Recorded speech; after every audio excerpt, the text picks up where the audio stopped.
SSC পরীক্ষার প্রস্তুতি video, বিষয় পরিণতি ও নাগরিকতা। প্রশ্ন হচ্ছে পরিবার, সমাজ ও রাষ্ট্রের ধারণা।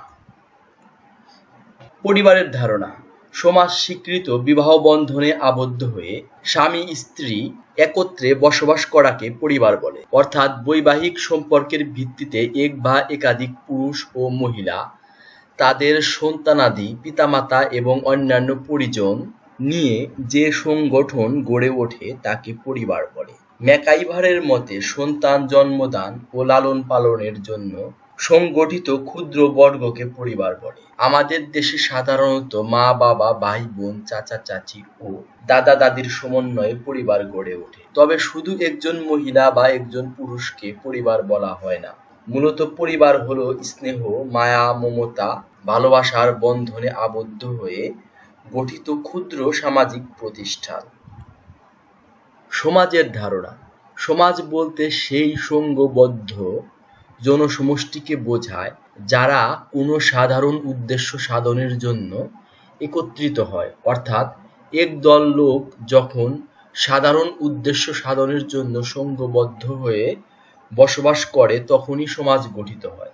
সমাজের এ ধারণাটি বিশ্লেষণ করলে এর প্রধান দুইটি বৈশিষ্ট্য লক্ষ্য করা যায়। ক. বহু লোকের সংঘবদ্ধ বসবাস এবং খ.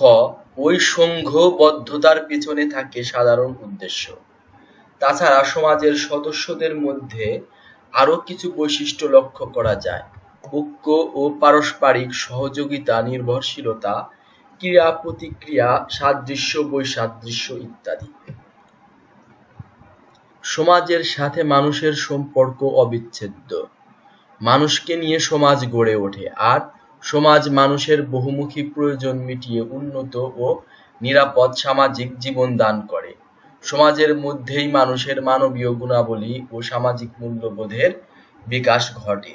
সমাজকে সভ্য জীবনযাপনের আদর্শ স্থান মনে করে বলে মানুষ তার নিজের প্রয়োজনেই সমাজ গড়ে তোলে।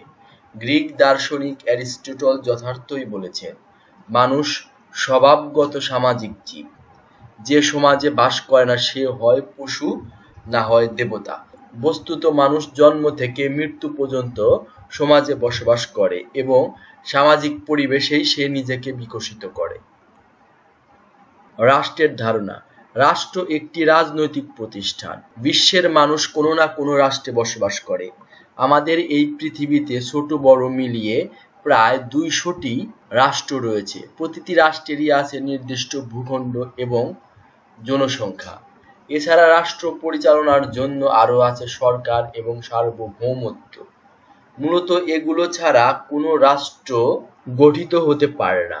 অধ্যাপক গার্নার বলেন, সুনির্দিষ্ট ভূখণ্ডে স্থায়ীভাবে বসবাসকারী সুসংগঠিত সরকারের প্রতি স্বভাবজাতভাবে আনুগত্যশীল, বহিঃশত্রুর নিয়ন্ত্রণ হতে মুক্ত স্বাধীন জনসমষ্টিকে রাষ্ট্র বলে। এ সংজ্ঞা বিশ্লেষণ করলে রাষ্ট্রের 4টি উপাদান পাওয়া যায়, যথা 1. জনসমষ্টি, 2. নির্দিষ্ট ভূখণ্ড, 3. সরকার ও 4. সার্বভৌমত্ব। বন্ধুরা, এটাই ছিল এসএসসি পরীক্ষার প্রস্তুতিমূলক ভিডিও। এরকম আরো ভিডিও পেতে ইমরান অনলাইন স্কুল ইউটিউব চ্যানেলটি অবশ্যই সাবস্ক্রাইব করতে হবে এবং পাশে থাকা বেল বাটনটি ক্লিক করতে হবে। ভিডিওটি দেখার জন্য তোমাদের অসংখ্য ধন্যবাদ।